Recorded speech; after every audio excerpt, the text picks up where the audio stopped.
Bismillahirrahmanirrahim. Assalamualaikum warahmatullahi wabarakatuh. Alhamdulillah, alhamdulillahirrahmanirrahim. Wassalatu wassalamu ala ashrafil anbiya wal mursalin Sayyidina wa maulana Muhammadin wa ala alihi wa sahbihi ajma'in, amma ba'du. Alhamdulillah, pada kesempatan hari ini saya akan mempresentasikan makalah dengan judul Etika Bisnis Islam pada mata kuliah Islamic Entrepreneurship dengan saya sendiri, yaitu Sabina Humaira dengan NIM 3012000012. Adapun makna dari etika bisnis, yaitu seperangkat nilai yang digunakan atau yang mengatur mengenai baik atau buruknya ataupun kesalahan dalam dunia bisnis berdasarkan pada prinsip-prinsip moralitas tertentu. Sehingga para pelaku bisnis harus komitmen kepada aturan-aturan yang digunakan dalam bertransaksi, berperilaku, maupun berhubungan agar tercapailah suatu landasan ataupun tujuan-tujuan bisnis supaya dapat berhasil ataupun supaya bisnis tersebut bisa berjalan dengan lancar. Quran Surah Al-Baqarah ayat 275 yang berbunyi Bismillahirrahmanirrahim wa ahallallahu al-bai'a wa harramar riba, yang artinya itu Allah telah menghalalkan perdagangan namun Allah mengharamkan riba. Dalam hal ini Islam menempatkan aktivitas perdagangan dalam posisi yang sangat strategis, yaitu yang terdapat pada sabda Rasulullah SAW yang berbunyi, perhatikanlah olehmu sekalian perdagangan, sesungguhnya di dunia perdagangan itu ada 9 dari 10 pintu rezeki. Sehingga perlu kita ketahui bahwasannya kunci etis dan moral bisnis itu sesungguhnya terletak pada pelakunya sendiri. Itulah sebabnya maka Rasulullah SAW diutus ke dunia untuk memperbaiki akhlak manusia yang telah rusak. Oleh karena itu, seorang pengusaha muslim berkewajibanlah untuk memegang teguh etika maupun moral bisnis islami yang mencakup husnul khuluq. Nah, pada derajat ini, Allah pun akan melapangkan hati bagi orang-orang yang mempertahankan etika maupun moral bisnisnya dan akan membukakan pintu rezeki, dari mana pintu-pintu tersebut terbuka dikarenakan akhlak kemuliaan yang dimiliki oleh pengusaha bisnis tersebut, sehingga bisnis yang ia lakukan akan berjalan dengan lancar sesuai dengan etis dan moralis yang dia pegang. Selanjutnya mengenai akhlak-akhlak yang baik dalam bisnis Islam. Yang pertama yaitu kejujuran. Sebagaimana Allah berfirman dalam Quran surah Al-Ahzab ayat 70, Bismillahirrahmanirrahim. Ya ayyuhalladzina amanu wattaqullaha wa qulu qawlan sadida, yang artinya, wahai orang-orang yang beriman, bertakwalah kepada Allah dan ucapkanlah perkataan-perkataan yang benar.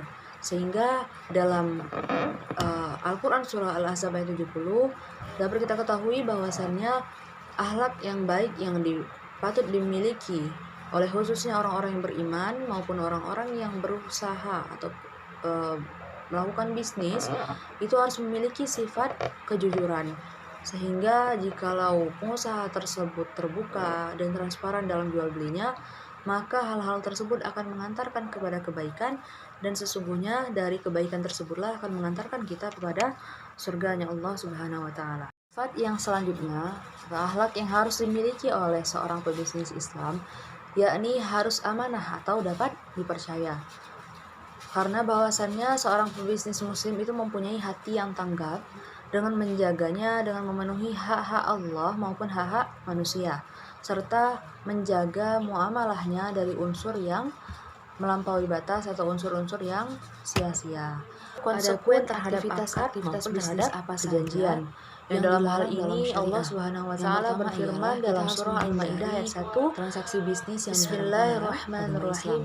Ya ayyuhalladzina bagaimana cara memperoleh dan menggunakan harta yang artinya, hai orang-orang yang beriman, penuhilah akan itu. Bahwasannya praktik riba Dari yaitu sinilah praktik yang bahwasannya menyengsarakan agar Allah kita memerintahkan hindari. kita harus Karena Islam menepati sangat suatu melarang riba perjanjian. dengan ancaman yang berat. Karena Yang terdapat dalam perjanjian surah itu Al-Baqarah akan ayat selalu diminta 275 sampai 279. pertanggungjawabannya di akhir kelak. Sementara transaksi Yang terdapat spekulatif pada sangat surah erat Al-Isra dengan ayat bisnis. 34, Yang ketiga adalah persaingan yang tidak fair, yaitu sangat dicela oleh Allah, sebagaimana terdapat dalam surah Al-Baqarah ayat 188, artinya dan yang penuhilah artinya janji, janganlah sesungguhnya kamu janji memakan itu sebagian akan harta sebagian kamu yang lain terdapat dalam surah dengan cara Al-Isra yang ayat batil 34. atau dengan cara yang salah, hingga Penting monopoli sekali ini dimiliki merupakan seorang termasuk ke dalam pebisnis persaingan muslim, yang dimaksud yakni dalam harus surah Al-Baqarah mempunyai ini, sifat yang konsekuen yaitu terhadap persaingan akad yang maupun tidak janji fair. yang kita pegang.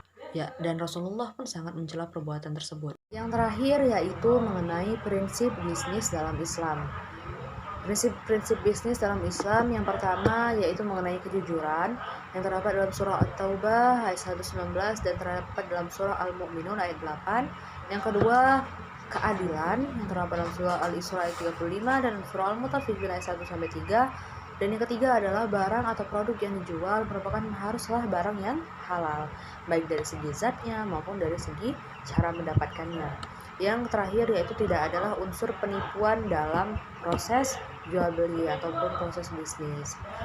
Jadi kesimpulan dari makalah etika bisnis dalam Islam ini yaitu etika bisnis Islam itu mengatur mengenai norma-norma, kaidah-kaidah, aturan yang berkaitan dengan prinsip-prinsip yang harus dimiliki oleh seorang pebisnis muslim, sehingga seorang pebisnis muslim harus mematuhi akan segala sesuatu yang diperintahkan dalam Al-Quran harus dipatuhi, maupun segala larangan-larangan yang harus kita jauhi, sehingga dapat menerapkan suatu prinsip-prinsip bisnis Islam sesuai dengan ajaran dan akhlaknya Rasulullah SAW dalam berdagang, dalam berbisnis, maupun dalam bermuamalah terhadap orang lain.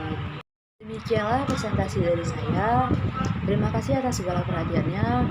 Mohon maaf atas segala kekurangan. Saya akhiri. Billahi taufiq wal hidayah. Wassalamualaikum warahmatullahi wabarakatuh.